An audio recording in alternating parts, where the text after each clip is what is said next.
Hello, good people. It's Rob Lee. You know you'd be better off to walk around the maze as to enter and to try to find your way out. It seems people love making life harder than it has to be, and sometimes they simply just don't know better. I could not help but come back and do one more video, but before I continue my time away learning a new program on the computer to make more videos. I was told by a friend the next move in the game of chess being played in Canada regarding the trucker event has been played. It seems the truckers' bank accounts are to be frozen, possibly monitored, and or even stolen. Check this out and tell me if you find it relevant, for it's the truth being told that you don't hear every day.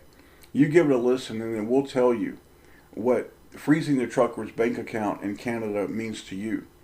Hollywood was created by 5 Polish Jews. Now the moving picture was actually created by a Frenchman named Roumet. However, it was the 5 Polish Jews with the backing of the largest banks in Europe and the United States that went to England and to Hollywood, California to start what we know as the motion picture industry. Now, this industry has morphed into the entire media complex that we have today, including the internet. I reference this because it is central to understanding how things work. In Canada and the United States, and all Western cultured nations for that matter, we have an epidemic of wild pigs and out of control dogs. Now, wild pigs can be very dangerous and carry diseases. They destroy whatever and wherever they go. That's what they do. A group of evil men about 125 years ago, for this narrative, said that we want to do something incredible. We want to be a corporation that owns the earth. To do this, these great men, these merchants as they are called, said we have to catch and tame as many wild pigs as possible. Now these evil merchants bought up all the ground that they could find and they stole the rest because that's what they do. The idea that these men had was to lure the pigs into a trap and make them a hostage without them even knowing it. Now this will take cunning and it will take deception like this world has never known until now. The evil merchants begin to call the pigs and lure them with corn. And they keep doing it until a few pigs begin to show up. And the merchants greet the pigs with smiles, handshakes, and promises of friendship and a better life. The evil merchants, aka corporations, throw more corn. More pigs show up. They repeat the cycle, only this time they set the trap. They build just one wall. The pigs avoid the wall but want the corn. More pigs show up. The corporations throw more corn and build wall 2.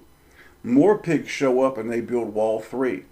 Now at this point, some of the pigs are alarmed at these walls because these pigs have been used to freedom. The evil merchants send out workers to assure the pigs that the merchants are their friends. Again, they tell the pigs, we're here to help you, to make life easier, and to give you a better way of living. Then the corporations throw out even more corn and extras. And then the corporations do it. They build wall 4. And guess what? The pigs are locked in. Now on being locked in the pig pen, some pigs begin to scream. But the merchants just throw more corn. More corn and more lies of friendship and the usage of the word truth, when everything the merchants say and do is a complete lie. At this point, the pigs have forgotten they are slaves and being held in hostage in a pig pen. The corporations realize one thing. This was incredibly easy. They surmise they can rule the world by repeating this process, albeit with a few variations here and there. The merchants realize that some people are never going to be turned into pigs, so they focus on the pigs they know can be captured and tamed. The merchants realize their greatest tool is convincing the pigs they're free when they're really living in a pig pen. This is called the illusion of freedom. The merchants begin to have so many pigs, they need more pig pens to accommodate all these pigs. Therefore, all over the earth, pig pens go up by the millions. Pigs come from everywhere in all lifestyles. The pig pens have different names for different functions. Now, for the merchants to keep going, they have to continue to do certain things to accomplish their goal. Number one, the pigs must believe they have freedom. They have to believe this. They have to believe they're free when they're actually being held hostage. 2, the pigs must believe they have power. They must believe they have a say-so, even though they have none, because they're a slave. They're being held hostage. Now, the merchants begin a campaign all over the earth of keeping the pigs captivated, and this is tantamount in the merchant's success. You have to keep the pigs, their mind, captivated. They have to always be doing something, not something that will benefit them, but the mind has to be captivated so they don't look at their captors and they don't look at their enclosure to realize we are slaves. Because wild pigs must be mentally captivated or they may start talking, which is a no-no. Even worse, they may start asking questions to other pigs, which could stir up a real revolt. The merchants are always 10 steps ahead of the pigs. They know exactly what to do because they have the model from which to work with. The merchants continue throwing corn 24/7. They devise a scheme to keep the pigs fighting amongst themselves. This ensures the pigs will never look at the merchants as the real enemy. They give the pigs problems and wait for the pigs to react. Then the merchants supply the solution. This is called the problem reaction solution. For example, the merchants will destroy buildings, blame it on other pigs in other parts of the earth, and then get the pigs to rally together for the merchant's cause. And then when it's over, they'll have these same pigs fighting one another in their pig pen again. The merchants throws TV, movies, drugs, pornography of other pigs fornicating. The merchants throw the internet, alcohol, toys, trinkets to keep the pigs mentally captivated. The merchants give them games to play and to watch other pigs playing games. The merchants will feed these pigs false gods, false religions, false preachers, false doctrines. The pigs are given false churches to go to. The entire process of these churches is to worship not the one true God, it is to worship the devil's children. The pigs bow to demons and not the one true God. These pigs are fed religious lies about mankind, God, the history of man. Pigs are told they walked out of Africa, they evolved from apes, and/or originated from a single cell from the ocean. And through all this, the one who has been given all power and who is the truth is mocked. And the pigs smile and go along as the truth is blatantly mocked. None dare ask, for they are too busy being slaves and playing with trinkets and toys. Why is there only one mocked? Why are not the others mocked? Could it be because the merchants know the truth and are trying like hell to have this one fact that there's only one that is the truth? The real truth watches, and the real truth intervenes for his people. The merchants keep the pigs guessing and rolling the dice for truth. They actually put dice in their hand and roll them. You see, it's a game, and what they do is they move the pigs around the board. You roll the dice and you move a couple squares. Now, this result is hard on the mind and body, but this is the idea. The merchants want these pigs sick, mentally and physically. They keep them medicated and depending on their corrupt and evil medical system. These merchants have targeted the white pigs the most. Another example of the merchant lies and programming is the rebel flag and the flag of Israel. The non-stop war on the southern states is unparalleled in its sheer ignorance by the godless pigs. They say the rebel flag is bad. They say it is a sign of oppression and slavery. Yet the godless pigs say the six-pointed star is of God and that all pigs should praise those who serve under that flag. How amazing that you have pigs defending slavery when the slave masters have and always have been the merchants who have enslaved them. How amazing that here these pigs are in bondage, defending other pigs for being in slavery when they're in slavery by the same son of a bitches, and they don't even know it. The pigs must worship the six-pointed star and the demonic pigs it serves. You see, the six-pointed star is a hexagram. It's been used for centuries in sorcery, spells, and evil. God, the one true God, condemned the hexagram and the people who call it their mark.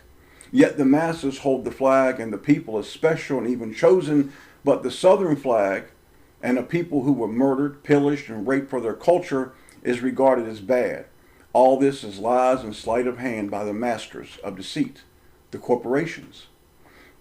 And if the pigs start to question the lies, the merchants give them reading material about other pigs, reading material that is meant for the most ignorant pigs. Now, give the pigs fake diseases and viruses and give them solutions. And if the pigs start to question the lies again, then the merchants merely roll out the entertainment and toys again. This always seems to satisfy the little piggies.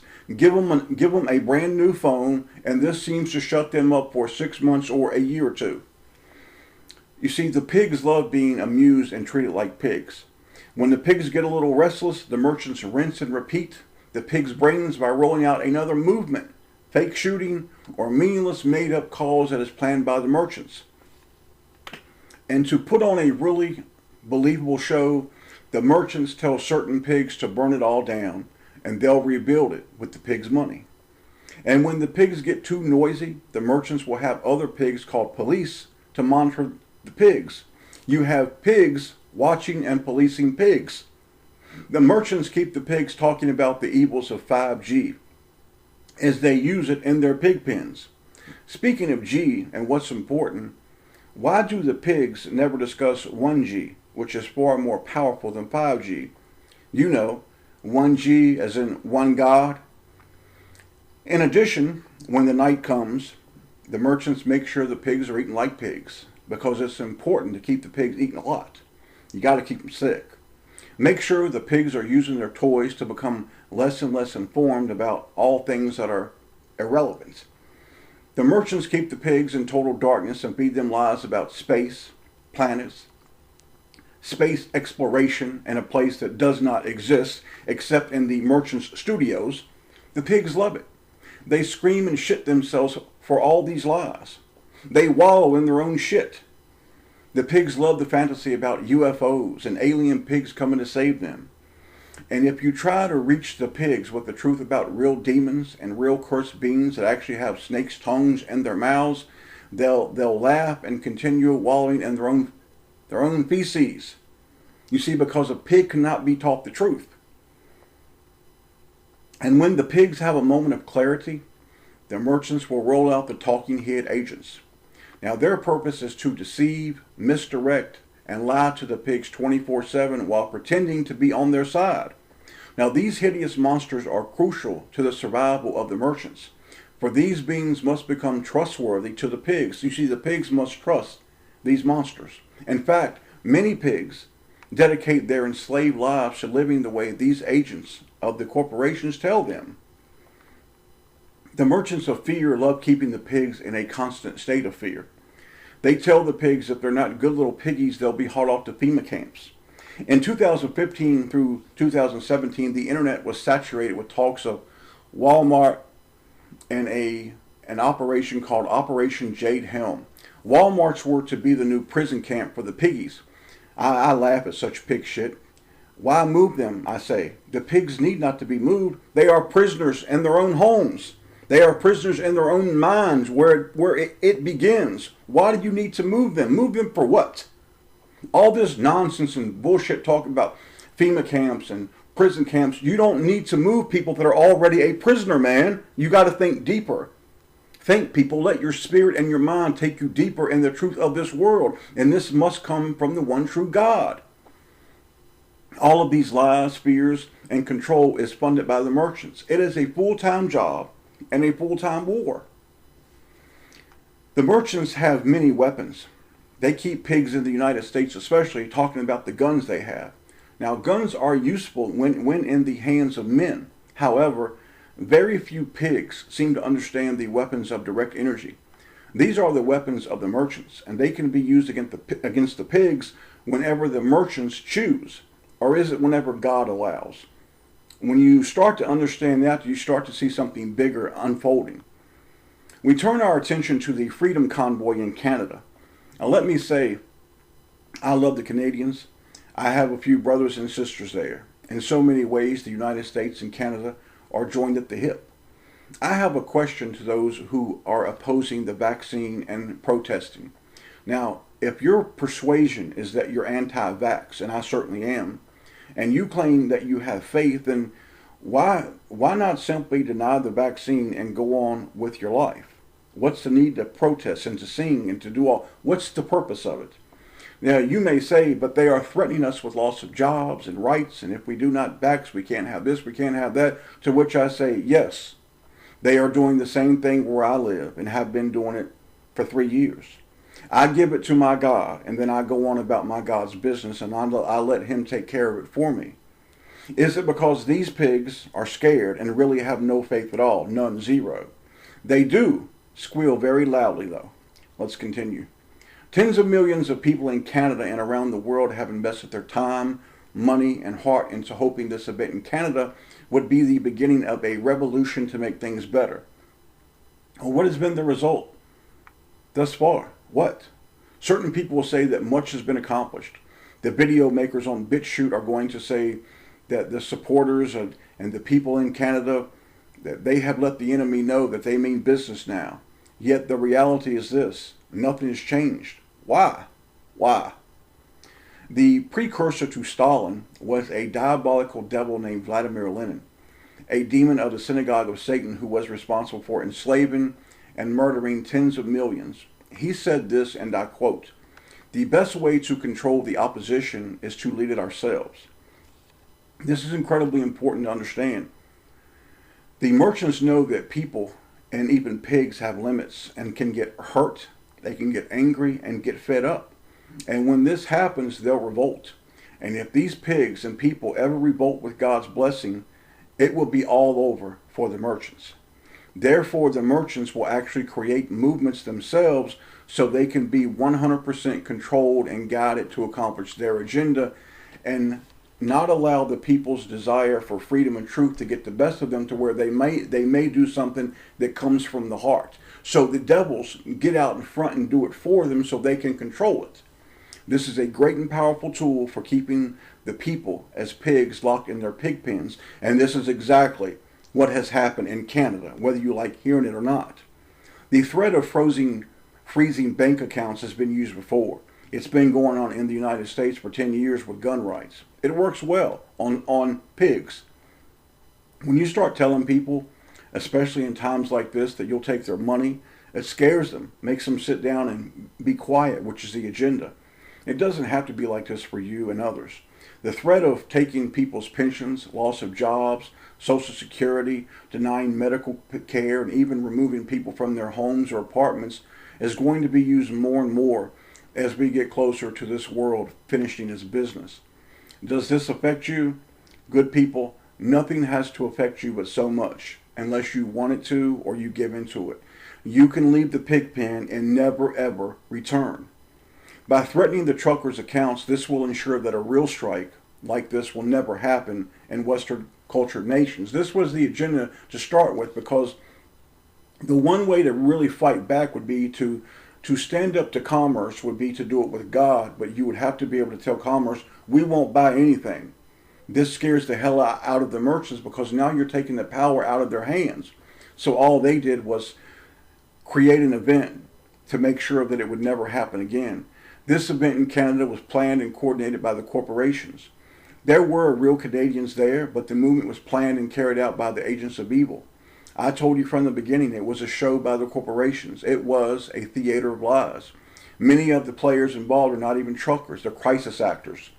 The emotions that the Canadians and other nations are feeling is real. However, they're watching a show, a giant TV show. A speaker for the movement stepped up on stage. His name was Chris Sky. I thought, Sky, huh? As in the devil was called the prince of the air. You see, these monsters can put it right in the people's faces, and the pigs will never see it because they're pigs. A few folks on BitChute and on YouTube told me, man, you don't know what you're talking about. This movement is from God. Those Canadian truckers and protesters, they are doing the will of God. As I said earlier, pigs have no idea what is the truth and what is a lie. Let me explain to you my God, my Father, so you'll know what a protest from God is, because most of you have no clue.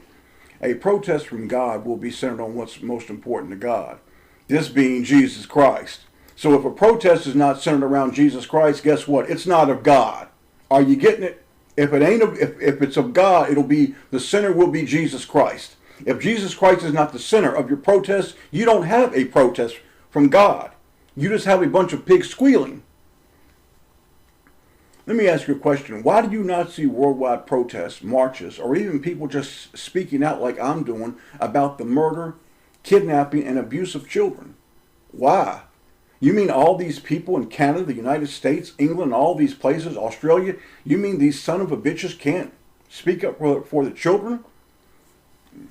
I see. As we close, we now will answer the question why the masses have become dogs and wild pigs. Now, what do we, when around or near these people, do? Well, first let's see what Jesus Christ tells us, okay? Because this is important, because he's going to tell you about pigs and dogs. And he's actually going to use the word pigs and dogs, which is where I got it from.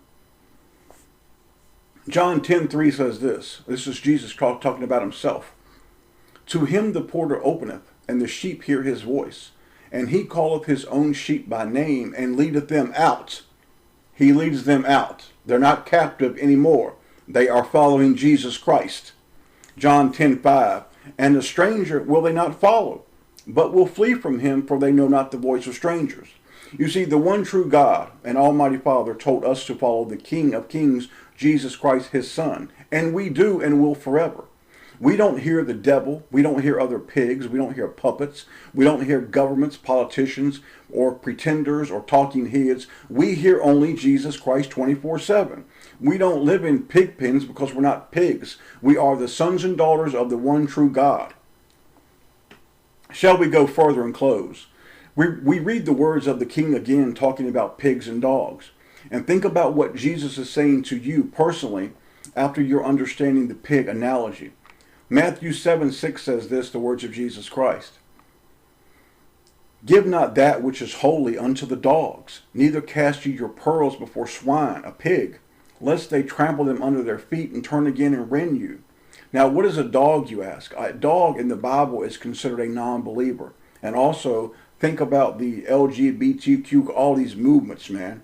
Okay, that's what a dog is. What are your pearls? This is the truth that God has showed you. You see, it's holy, it's precious. Why would you share this truth or befriend pigs who can never understand the truth of God and will only try to hurt you if possible, because they are not a part of it? You let the pigs play in the pig pen with other pigs. You avoid them. We have a choice to ignore, avoid, and refute these hideous creatures. These evil beings called corporations wear masks, and many times we struggle until we pull the mask off and see them for what they really are. They are illusionists. They want you to think they are great and mighty and have all this power, when the truth is they only have what God allows them to have. If God does not want the biggest corporations in the world today to urinate, they will not urinate. You do not have to be in the pig pen with the other pigs, and this is exactly how you should see them for the rest of your life. Pigs wallowing in their own feces, screaming, complaining, and wanting more and more lies. In closing, please think about this. With so much hell in this world, so much evil, why have they not killed you? Why have they not killed you? Friends, they don't have the power to kill you. They can only do what God gives them permission to do. The pigs, atheists, and all false religions wish to hold on to the hand of the beast. They wish to hold the hand of the devil. And his hand is evil and filthy, and it's filled with lies and all things that are an abomination to God. Real men and women keep the hand of God on them always. For God's hand is pure, it's clean, it's mighty, it's loving, and it's always honest. They have never, these corporations, pigs, or anybody else ever in their existence ever gave you any gift at all. And don't you for 1 second believe the corporations which own governments, bankers, the politicians, and the devil's followers have ever given you a damn thing. Because everything that you have received has came directly from your Almighty Father, because He is wonderful. Please read with me in James 1:17 as we get ready to close. James 1:17 says, every good gift and every perfect gift is from above, and cometh down from the Father of lights, with whom is no variableness, neither shadow of turning. What does that mean? Your Father doesn't change. Your Father's always good. And every good gift that you get comes from Him. They don't give you anything. If they had their way, they wouldn't give you a piece of bread. God makes them give it to you. Don't you get it? And to think that these pigs actually give these monsters credit, then they wonder why God has rejected them. And as we read in James 4:8, I want you to see how incredibly wonderful your Father is. That if we take a step to Him, He will take mighty steps toward us. We are loved. We are important. And the pinnacle and the meaning of this life is loving your Father and Jesus. And in turn, they will love you more than you'll ever be able to understand. Let us read. James 4:8 says, "Draw near unto God, and He will draw near unto you. Cleanse your hands, ye sinners, and purify your hearts, ye double-minded." Now what he's talking about there, double-minded, is that some people love God one day, the next day they're not so sure. You should have a one-track mind. It should be your Father and Jesus 24/7. A one-track mind. My Father and Jesus Christ are first and foremost always. It doesn't change. I close with this. Do you know how much your Father really loves you? He created everything for Himself and His Son Jesus, including you. He then said that if you love me and do right by me, everything that is mine, I'll share it with you because I love you. Think about that. The Almighty God is saying to you, to little old you and me, I'll share it all with you. You. I'll share it all with you. Friends, that is unselfish and the epitome of love. Your Father is there for you always. Go to Him and call on the name that is above every name that has ever been spoken in heaven and in earth. And there ain't but one name, and there ain't but one King, and there ain't but one Savior. And His name is Jesus.